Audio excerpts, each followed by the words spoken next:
Do you like a good scare? Do you have a dark and disturbing imagination? Then you've come to the right place. Time Warp Studios proudly presents The Shiver Show. Hello and welcome. I am Mary Labrie, and I'm here with co-host Greg Flynn. Greg, first of all, before we get into the show, congratulations on your recent award. Oh, Mary, what award are you talking about? Oh, you mean this award? That award. Yes, for a very prestigious short story awards that I've been involved in for some time. So the short story is called Snatched, and it's on my blogspot, Greg Flynn. We'll put the link up on the show notes for this show. All right, well, Greg, we're about to listen to 20,000 Leagues Under the Sea. Are you ready? Mary, Jules Verne had three of a writer's greatest gifts. You know, he had imagination, he created wonderful characters, but most importantly, he could write well. And as we both know, that's not true of all published authors. So I've always enjoyed this story, and I'm looking forward to taking a deep dive into the radio adaptation. Let's get submarine. I'm Tom Bosley. Welcome once again to the world of wonder and imagination. The world not only of today and tomorrow, but of yesterday. The magic world of radio. You know that today our nuclear submarines prowl the whole floor of the 5 oceans and all 7 seas. They skirt the equator and slide silently under the great polar ice cap. But a century ago, only the genius of someone like Jules Verne could have prophesied its coming or imagined a ship like the Nautilus, that strange, unexplained monster of the deep that you are about to meet and live with now.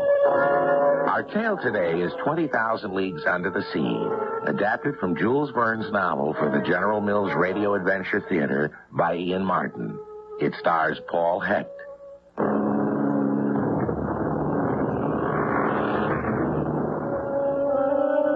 In the year 1866, a sea monster was sighted by merchant ships at various times in every ocean of the world. It was larger than a whale, long, cigar-shaped, gray-mottled in color, and when approached, disappeared beneath the surface so rapidly and mysteriously that no one could get near enough to classify it. What was it? Arguments, even among scientists, ranged from prehistoric monster to half-submerged wreck to some incredible man-made subterranean vessel.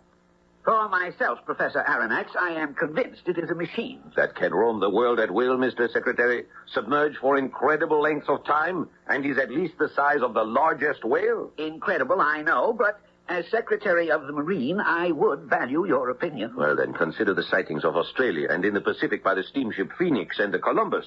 They both thought of it as a sandbank, until suddenly 2 columns of water shot upwards from it to the height of 150 feet into the air, correct? Those are the reports. Yes, well, does this not suggest some species of whale? With a natural force to spout that high?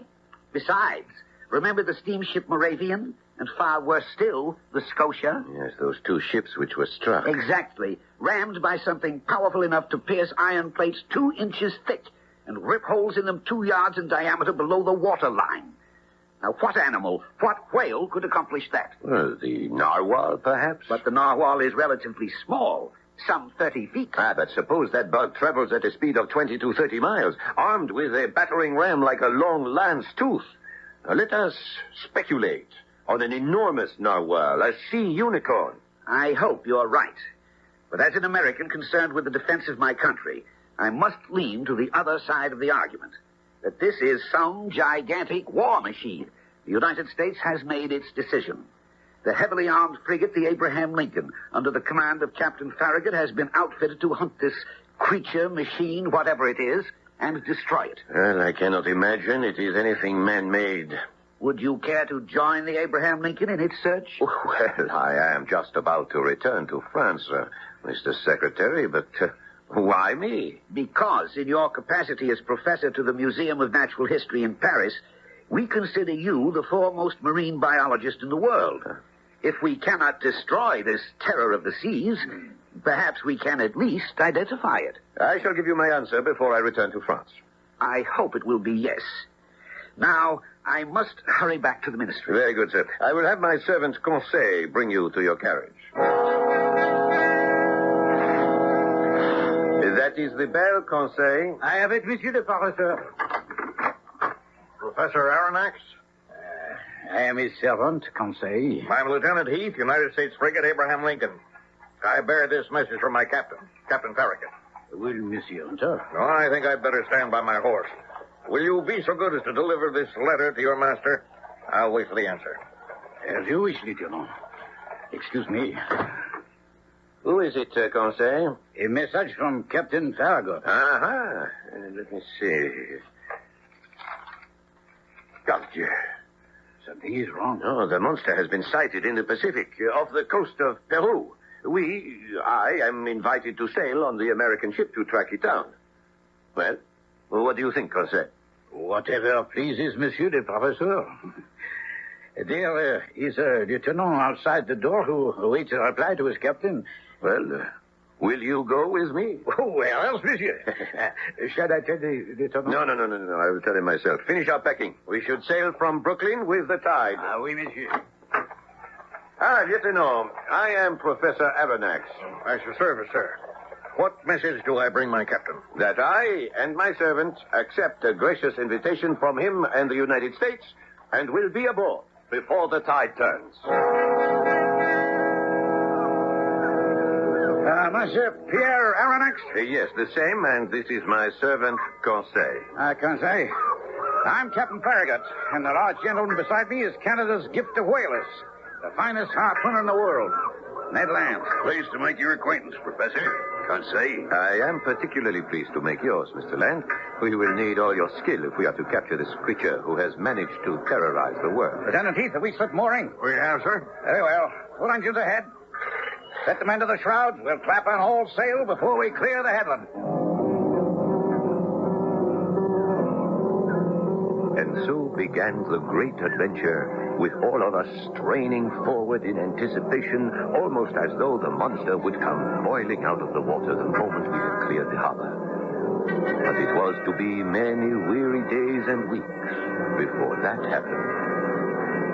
Until further proof, Professor, I'd have to deny that any whale or sea unicorn such as you described could pierce the hull of a ship. My legend is full of stories of ships the narwhal has pierced through and through. Wooden ships, perhaps, not the iron plates of a steamer. There might just be such a creature as your narwhal. And if there is, I can't wait to sink my harpoon in it. Sea blows! Sea blows!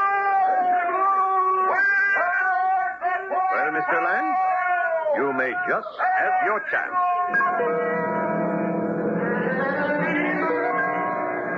But what the lieutenant had sighted proved to be a real whale, a whole school of them, in fact, and not the monster we were seeking.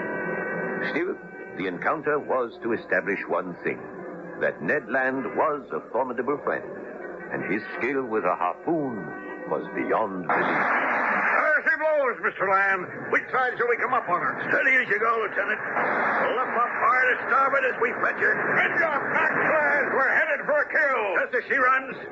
Pretty, lad, pretty. Driver, now. Come on out. Sit forward and hold fast. Beautiful. Now.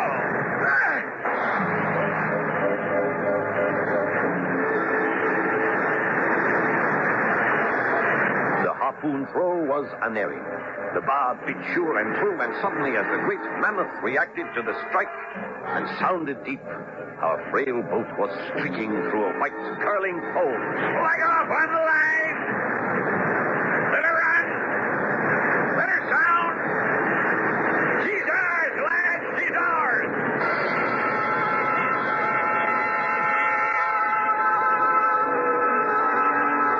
It was on the return from this adventure that I started my log.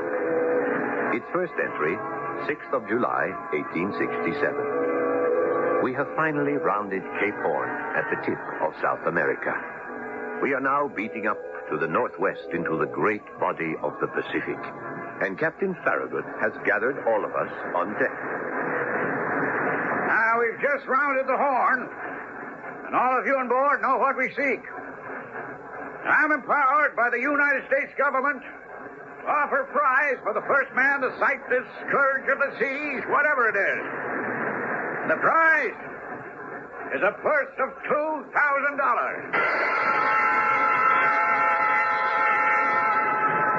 It was an excitement that was gradually ground to boredom, as during the next wearying 4 months we crisscrossed the waters of the Mid and North Pacific.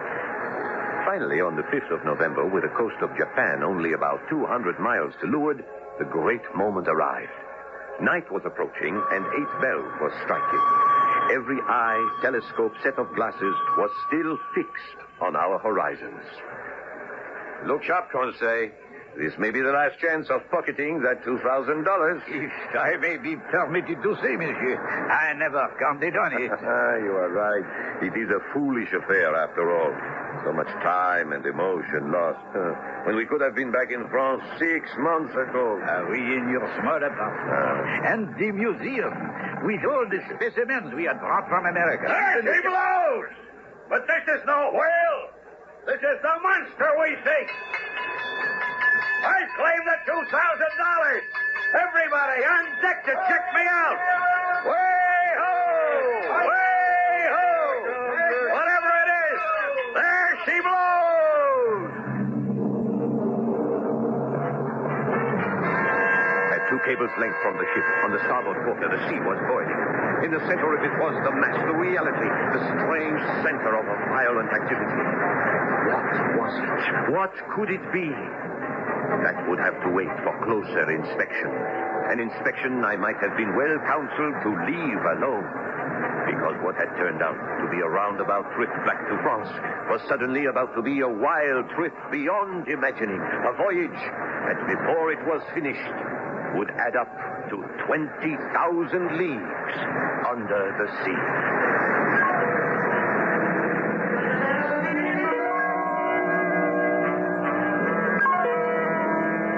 What is it that Ned Land and Conseil and Professor Aronnax are looking at? What strange monster of the deep has risen to challenge them? Is it a living, breathing monster? Or some strange undersea boat beyond anyone's understanding in that day and age 100 years ago? And if it is, who commands it? Is he a man? Or what?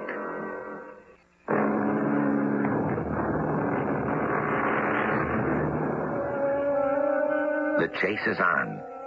Zigzagging across the wide wastes of the Pacific, the USS Abraham Lincoln pursues the gigantic narwhal. It maneuvers with breathtaking speed, spinning around and away and back towards the ship. And as the shades of the night start to come down, more and more it glows like something red hot. Its darting and cutting and swooping bewilders its pursuers, and its evasiveness makes a mockery of the conical bullets designed to pierce armor which are loaded in the ship's guns. Is that a hit, Captain? Listen, not yet. Another aboard of the raid.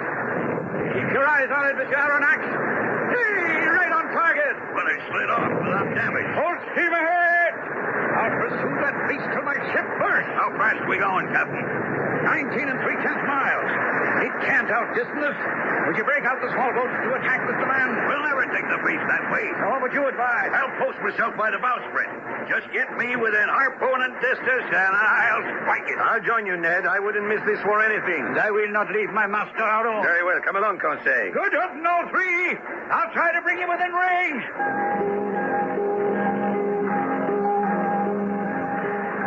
Night was coming down as the 3 of us clung to the twisting, heaving bow of the ship, water streaming back as she cut through the waves. Ahead of us, suddenly still, floating on the surface as we cut towards it, lay the great narwhal. Ned Land, one hand grappling the martingale, the other brandishing his harpoon, leaned out with us over the water. Then, all of a sudden, the monster came to life, the huge, dark mass suddenly glowing as it twisted towards us. Look out ahead, Ned! I'm watching, Professor. Oh, Dieu, it is enormous. It must be nearly 300 feet long. Well, let's see how it likes the taste of a harpoon. Yes, Conseil, but the harpoon bounced away as though it had hit armor. I didn't stop it. But you may have hurt it. Yes, but not stopped it. Look out! It's trying to attack us.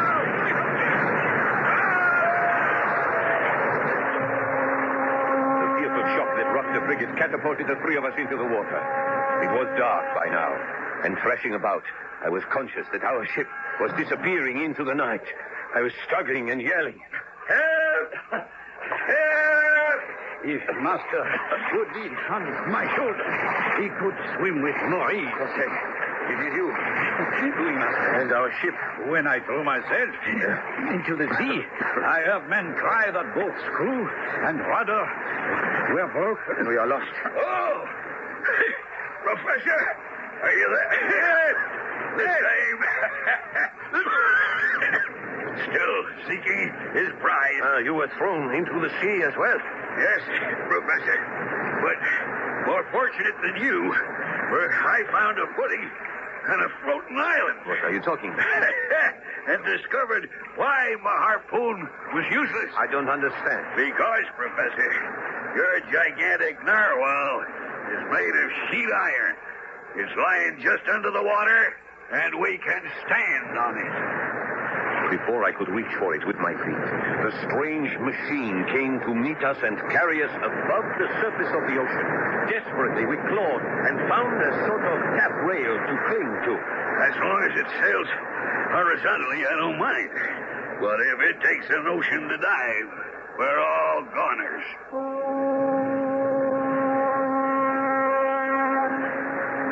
In the light of the moon, I could see the silhouette of our ship some 5 miles off, fading over the horizon. There was no more time for talk. Only time enough to lash ourselves to the railing and ride out the night. A long night, during which, from sheer exhaustion, I blacked out.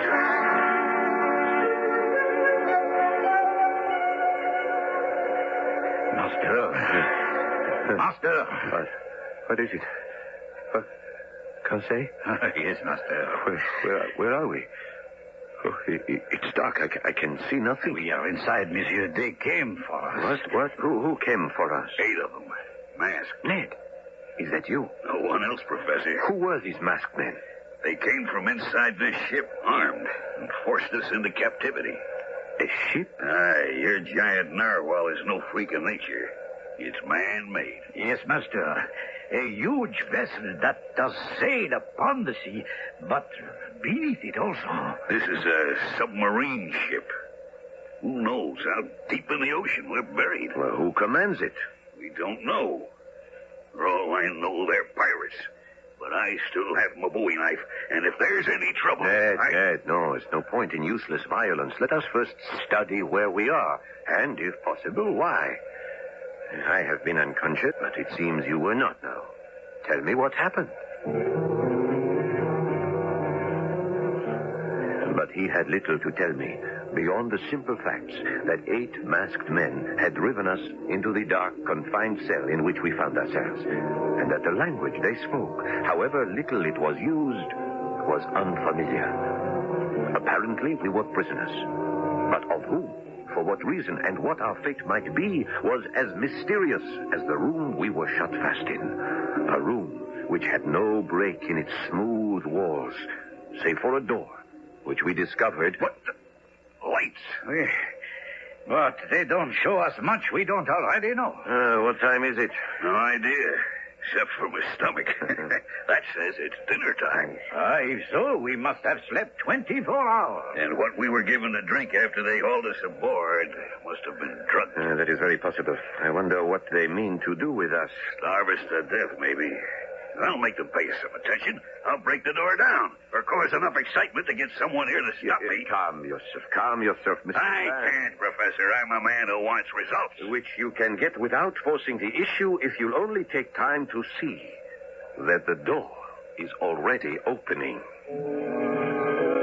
5 men entered, 4 of them armed. The 5th man, tall, lithe, muscular, with a high forehead which suggested deep intelligence. His most remarkable feature, aside from a great mane of deep chestnut hair, were his eyes, spread so far apart that they could take in a quarter of the horizon at one glance. You arrogant pirate, I demand you set us free. Quiet, Mr. Land. How do you know my name? Whether you remember it or not, I've already interrogated all of you. While we were drugged? We'll say rather, Professor Aronnax, while you were under the influence of medication to help you recover from exposure. But we did not ask for it or need it. Possibly, Monsieur Conseil. But then it is I who give the commands aboard this vessel. By heaven, I'll not stand for this. You will, Mr. Land. And listen. Yes, please, Ned. We owe him that courtesy. Very well. You are all a threat to me, Professor. Unintentionally, sir. Unintentionally? Well, was it unintentional that your ship, the Abraham Lincoln, pursued me? That you took passage on that ship? That the cannonballs from your ship rebounded off the armor of my ship? That Mr. Land struck us with his harpoon? I don't think you understand what a mystery and a threat you pose to the world outside your own. I have done with the world. I am my own world. And in my own world, my word is law. But Hush, Ned. Very well, then. Since you control our fate, will you please tell us what it is to be? I will assign you cabins. You will have the freedom of the ship. And in exchange for this liberty, I only ask one thing. Your word of honor to accept its limitations. You are not offering us anything but a life sentence, cruel and unjust. No, sir. It is clemency. You are my prisoners of war. You attacked me, tried to surprise me, and unlock the secret of my whole existence. You think I can send you back into a world which must never know me again? Oh, never. In keeping you, it isn't you I'm guarding, but myself. So, in effect, you are offering us life or death. Exactly. And there isn't much choice as to what our answer will be. But no word of honor will bind us not to escape, if we can. I will accept that qualification and offer in return one of my own. From time to time, certain unforeseen events may require me to consign you to your cabins for some hours or days, as the case may be. Other than that, you are free members of our society and the world of the Nautilus. The Nautilus? The name of my ship. And how are we to address you, sir? My name from your world I have abandoned. Here I am the captain. If you must have a name to go with that, you may call me Captain Nemo. In the next days, I was to become amazed by the wonders of this strange world in which I found myself. The spacious cabins, the drawing room, the dining room, the library, and the control cabin all left me breathless. But most of all was the construction of the ship itself, its engines and its capabilities. Dining with Captain Nemo, he seemed to have no hesitation in answering whatever question I raised. Did you enjoy your dinner, Professor? It was excellent, Captain. But what amazed me beyond belief was not the fish, which of course your nets can capture, but how you can supply meat. What you thought to be meat was fillet of turtles. What you thought pork, dolphin livers. You see, we find our game in our submarine forest. Yes, but the ship itself. Well, here in my room, you can see all I need to navigate it. You know these instruments. Yes, most. Barometer, compass, sextant, chronometer. This, the dial with removable needle, is a manometer, is it not? Correct. It measures external pressure and reads out depth. And these other instruments?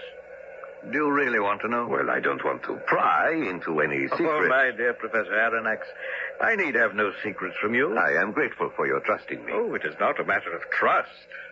Where could you break it?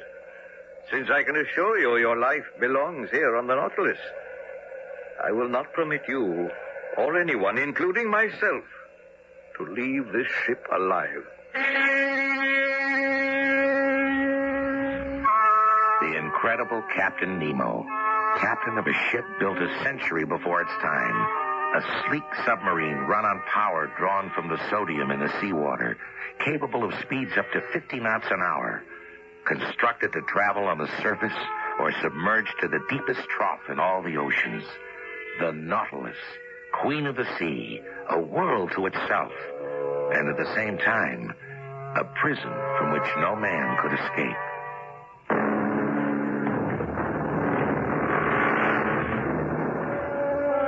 It is estimated that the amount of Earth covered by water is about 140 million square miles. about equal to all the water from all the rivers that they would pour into the sea in 40,000 years. Now, all this water is divided into 5 great oceans, and of all these, the Pacific Ocean is the quietest. Its currents are broad and slow. It has medium tides and plenty of rain. And it was on this ocean that the last voyage of the Nautilus began. Now, Professor, I brought the Nautilus to the surface. You see where we are now. We have climbed by the central staircase to the steersman's cage, all glass enclosed, as you see. But it is not this way when we are submerged. Oh, no. This and the other glass cage like it forward, which contains our great searchlights, are retracted into the body of the ship when we go down, as is the longboat. The longboat? Oh, you see the swell of the hull between the cages? Beneath those plates lies a small boat which can be released either on the surface or by a watertight arrangement when submerged. There. We've taken our bearings, and this voyage is about to begin.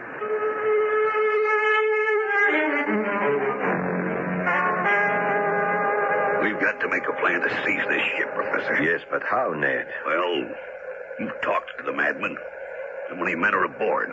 15, 40, 100? I have no idea, but I would think nearer the larger figure. Oh, it is that big? Oh, it is enormous, my good Conseil. Then this man must be the richest man in the world. I have no doubt that... The lights have gone out. I knew this ship wasn't safe. It isn't natural to sail under the sea. Look. He's going to drown us. Easy, Ned, easy. But he's opening the hull to the sea. Yes, with glass to hold it back. Windows to the sea. But, Master, how could glass stand against the pressure of the water? I expect it's only one of the many miracles we will see before this strange voyage is over. No words can describe the enchanted forest we were looking upon. 75 fathoms down, lit by powerful electric floodlights. The sea was visible from the Nautilus for a mile around. For 2 hours, an aquatic army awed and delighted us. The green labre, the banded mullet, the round-tailed goby, white with violet spots. Japanese salamanders, spider lampreys, serpents 6 feet long, a breathless parade, too many to mention. Until suddenly, the cabin lights went on, and the panels shut, as Captain Nemo, followed by 6 of his sturdy crew, entered, his brow black as thunder. Rush before you. Let go. What is it, Captain? Why have you ordered your men to seize us? Because I require to keep one of the conditions that bind you to me. You must be confined till I see fit to release you. You are the master, but may I ask you one question? None, sir.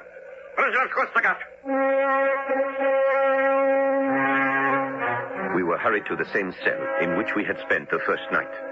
A meal was waiting for us.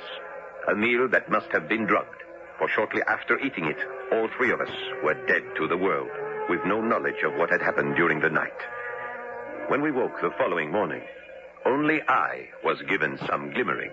Monsieur Aronnax, I know that several of your colleagues at the museum in Paris have studied medicine. Are you a doctor? Yes, I am. I am still resident surgeon to the hospital. Will you prescribe for one of my men? Is he ill? You will see. Well, I will prescribe for him, if I can. The man was not ill. He was wounded.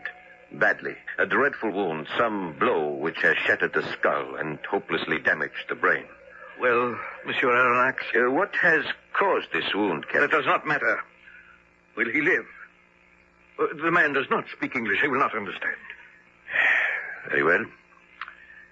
He will be dead before tomorrow. Can nothing save him? Nothing. You may go now, sir. I left Captain Nemo with tears in his eyes, bent in what seemed like prayer over the dying man.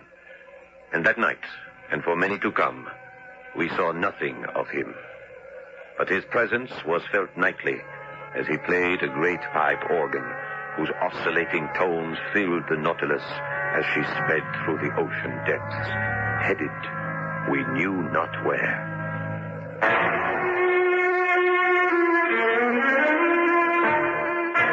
Then one morning, the ship's engines were stilled, and the captain came to me. Monsieur Aronnax, Would you like to walk with me in the forest? Oh, I would be glad to set foot on dry land and breathe fresh air again. The walk I project will be on the sea bottom. Its object a sad one, not without danger. But how will we walk at this depth? In the diving gear I have designed, in which you will be as comfortable as a man on the surface. Ned and Corset were of the same mind. Helped by members of the crew, we were fitted with rubber suits, heavy copper helmets, and a kind of iron mail like a flexible suit of armor. Heavy leaden shoes and the tanks on our backs completed it all. And we were ready. Once in the water, the heaviness vanished, and we walked easily and comfortably. We passed suddenly into an incredible coral kingdom, in the center of which was a huge cavern like a sunken cathedral. It was only then I saw that the crew were carrying an oblong shape. Facing us was a huge cross of coral. And now they took this coffin, for that is what it was, and laid it gently beneath the cross. In a circle around their captain, they knelt and extended their hands in a last adieu. But it was on the way back that a new tragedy almost struck. A school of sharks were suddenly swarming about us. One of them, jaws opened wide like a factory shears, plunged at Captain Nemo. Coolly he slipped to the side and buried his knife in its side, clinging with his other hand to the fin. The creature thrashed and whipped in a frenzy, the water boiling with such fury that it swept me from my feet. But as I fell, I saw Ned Land go to the rescue, and with one mighty lunge, bury his harpoon to the hilt in the shark's heart.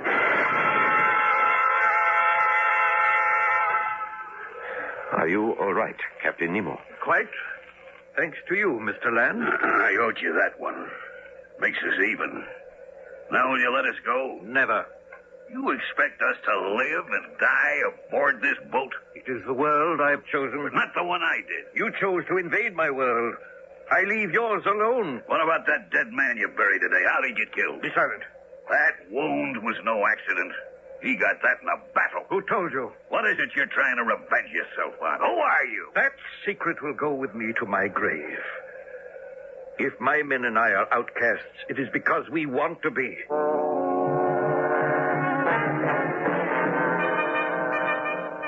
On the 4th of January, having traveled 11,340 miles, came our first real opportunity to escape.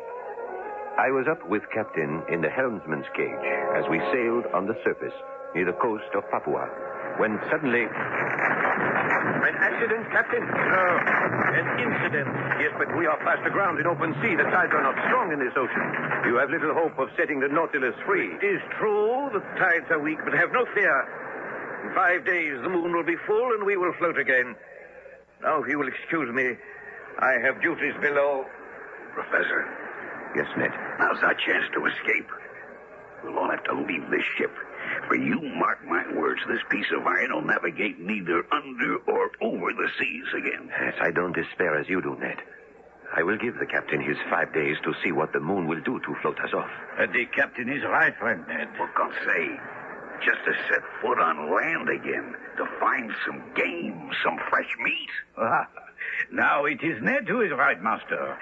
Will you not ask the captain for permission to go ashore? I will ask him, but I am afraid he will refuse. But to my amazement, he not only gave his permission, agreeably enough, but even furnished us with guns and hatchets. I should have known he had little to fear. We had spent 4 days ashore, and we had just dined on delicious game fowl, succulent yams with thick slices of breadfruit pie.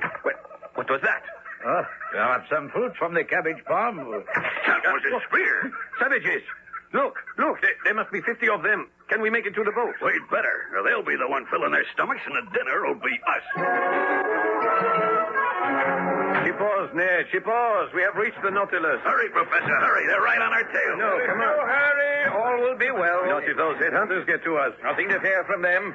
Let me have the men see to the boat. Stood up. Person aft. Come, gentlemen. Step below decks. Batten down all the hatches before they board. No need. We will leave the hatches as they are. But the Papuans, they are cannibals. Perhaps, but we will not harm them, and they will not harm us. What? What is that? The whole hull is charged with electricity. But don't be alarmed. Just enough to stun, not to kill. It's enough to scare off the natives. I have no quarrel with these people.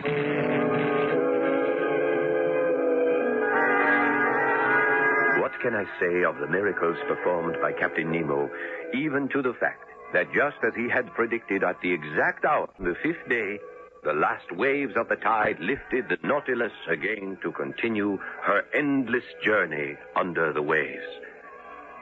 And now, after a year and nearly 20,000 leagues under the sea, this brilliant madman was heading us for the North Pole, up along the coast of Norway. We were standing on deck. What is that ship, Ned? Why, it's rigging a ship of war. Oh, may it reach us and sink this cursed Nautilus. But where is Captain Nemo? Below, I think. So now is our chance. Into the water. Escape. Say you're right. Stay where you are, gentlemen. You are not leaving the Nautilus. Besides, it will benefit you little to flee to that ship. I intend to sink it. Attack is begun. Go below. I will have my revenge. I am the law, and I am the judge. Through men like you, I have lost all I loved and revered. Country, wife, children, all that I hated before me. And I will strike them down with the spell of the Nautilus. Die! Die! Die!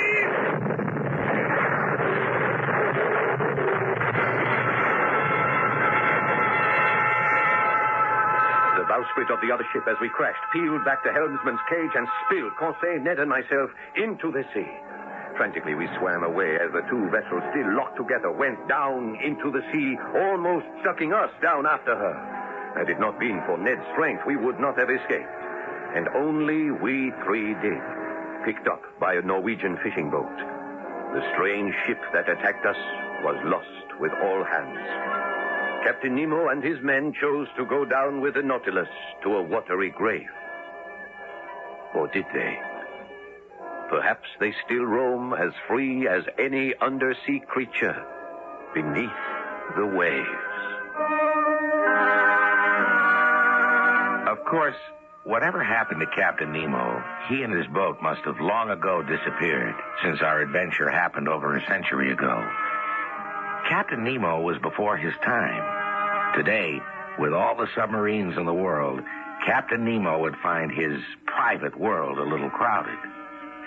And don't you think all of us are lucky that, thanks to the vision of Jules Verne, we were the first to sail with Captain Nemo for 20,000 leagues under the sea?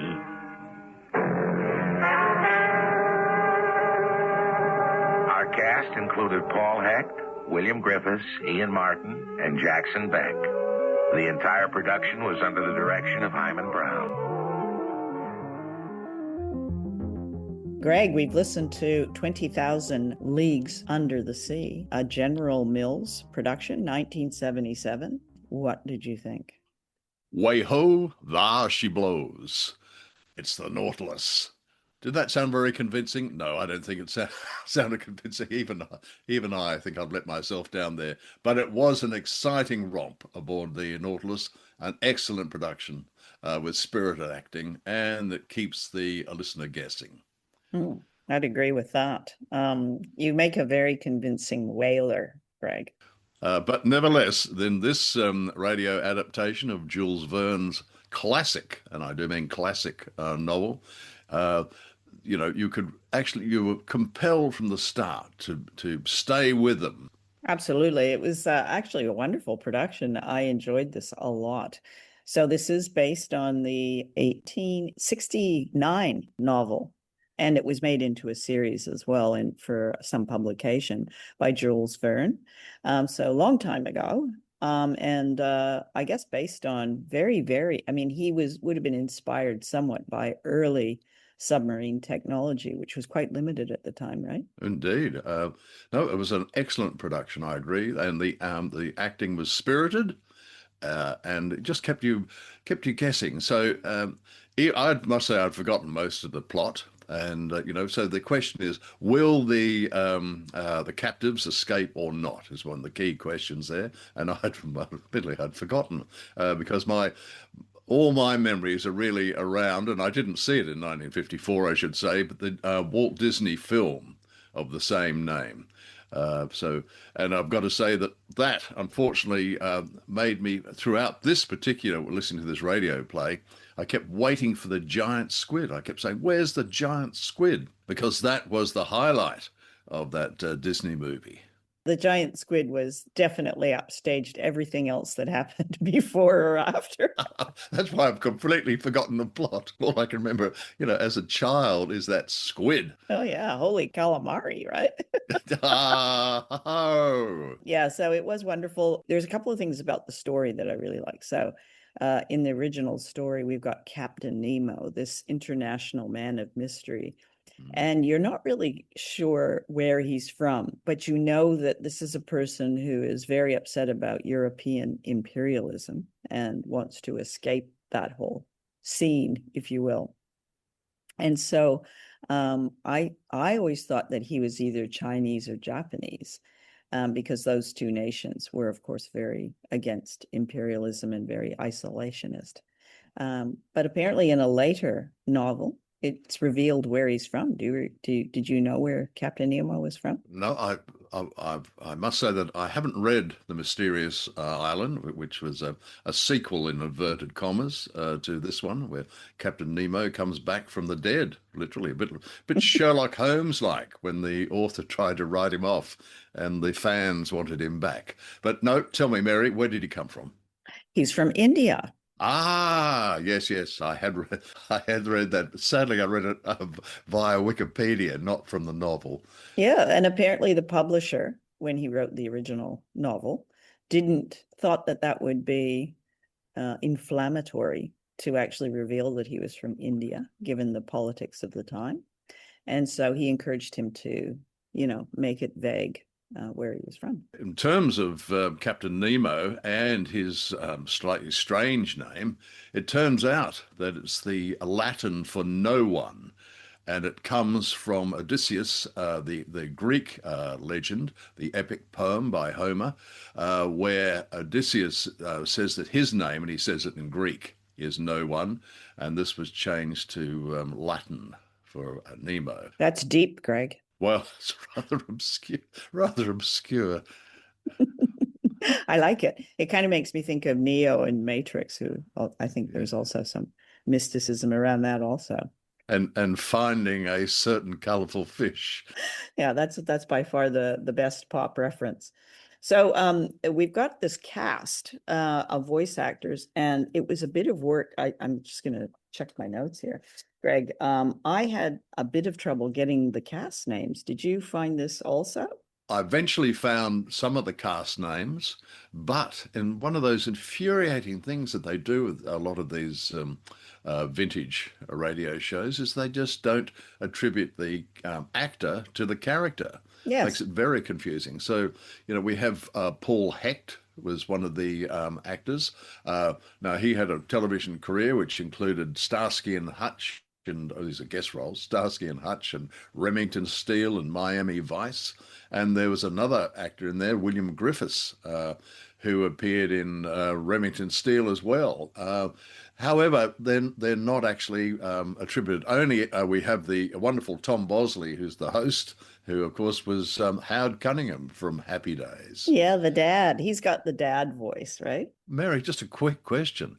Whatever happened to that nice young actor, Ron Howard, who was in Happy Days? I wonder if he got a career in showbiz. Yeah, I'd say so. I think he chose wisely. Yeah, he did. That's good. It's because the money's in being a director. He was very cute as a young actor, but he started thinning very quickly, and I think he redirected his energies very appropriately. Yes, that baseball cap covers a multitude or a lack of a multitude of hair. True. But I did find out who these people were and which roles they were in, Greg. Oh, so, did you? Oh, yes. Go ahead. Yes, so as you say, Tom Bosley was the host, of course. Paul Hecht was Professor Aronnax. Very small role, Madeline Hatt, was Connie Aronnax, so she's at the very beginning, his wife. David Seddon was Ned Land, the Canadian whaler, which, with an accent that did not sound Canadian, I'm just going to say. Nor did he behave like a Canadian. Yes, with his harpoon and his Bowie knife always at the ready. Yeah, extremely aggressive man. Just not a good Canadian at all. And then we have Alan Holabar, who is Captain Nemo. Now, he is a Canadian actor, so there you go. Right. No, I didn't have. I did notice that the Ian Martin, who did the adaptation, he was one of the actors, so God knows which one he was. Yeah, I'm not sure. He might have been the manservant. What was that guy's name? Conseil. Yeah. Conseil. Yeah. Right.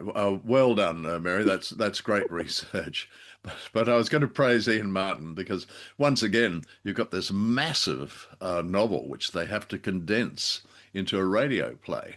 And therefore, he can't have, for example, in the original novel, there were the devilfish, which were the octopi, which was the giant squid. So, but they only played a small part. Not quite the Disney full-on attack that we saw with that giant creature. Yeah, no, that was a cameo role. A cameo role. And the headhunters, they were also the Papua, as they say, Papua headhunters and cannibals. So that was a nice, jolly touch. Yeah, that was good. And the arrows hitting they had some nice sound for that. Well, on that subject, what did you think of the sound effects? Pretty good. By 1977, the technology is substantially advanced relative to those 1940 plays we do. And so you expect it to be of a pretty good quality. And they do, pre-record some of it by then, but which makes the earlier stuff all the more impressive because sometimes it is quite excellent. Some of the 1950s stuff like Broadway's My Beat, amazing sound. They had simpler technology. So, but it was pleasing. I think the submarine sound was a little bit oppressive. It kind of came in on top of the dialogue. It was a bit. It sort of just came in over the top. Oppressive is precisely the word. The original English translation apparently was a terrible translation from the French right from the get-go. Oh. Because the actual French title is 20,000 Leagues Under the Seas, plural, not under the sea. And it refers to the fact that the Nautilus travels, through the seven seas, the five oceans, the Pacific, etc., etc. And I had to be reminded again that it's the distance, the 20,000 leagues is the distance, not as a child. I always thought the depth. Yes, me too. I think that's one of the things about that title that, I had the same perception of it. Yeah, well, as you keep mentioning, you keep thinking of 20,000 leagues beneath the sea. Beneath the sea, and seas, in English doesn't work very well. So, I understand why it was translated. And thanks to my online converter, I see that 20,000 leagues equals 52,138 nautical miles. I hope that's correct, because otherwise I'll never know. Yeah. Well, and that's a fair distance. So we have this 1886 sighting of a mysterious object in the sea. It's at least 300 meters long. It could be a sea unicorn, whatever that is. Never heard of a sea unicorn. A narwhal. The narwhal with those big, long, pointed tooth at the front. Yes. Cool. A whale, just a standard whale, or they assume, could be a weapon. Now, what does the fellow from the United States immediately want to do, Captain Farragut? He wants to seek it out and destroy it. It's like no questions asked. We got to go and kill this thing. Yeah, kill it and eat it. And so, that was a bit of a knee-jerk response, which I wasn't surprised about. But he did use a Canadian whaler, Mary. Yes, with a bad attitude. On your... I know. Ned Land. So a very bizarre kind of plot in that this guy takes these people hostage and then makes them, a submarine isn't exactly, it's a close quarter kind of environment. So you've got these, people who don't want to be there. And you're just forcing them to go around as you travel around the planet. So that was an interesting kind of concept, I guess. But I had to do a little bit of a nerd fest on submarine technology in the 1800s. Oh, Greg. yes. Yep. So do you want to know what they had back then? Tell me, Mary. It'd be strange if I said no. No, I'm not interested in that, actually. So because it kind of goes to how imaginative Jules Verne was. And we know he was a very imaginative writer, and, he could construct worlds. And some people argue that this is a science fiction novel, whereas some of his other stuff was adventure fantasy. But anyway, back then, the only thing that was around in 1866, there was something called the Whitehead torpedo. Named after its creator, somebody, Robert, I think, Whitehead. And it operated on compressed air, like a scuba tank. And the torpedo could go about 100 meters before it slowed down. It just stopped. And it was used, obviously, for military purposes. So it had to be the aggressor, the ship had to be quite close to the ship it was attacking in order for the torpedo to actually hit the other ship. Right. So it was just like it'd peter out.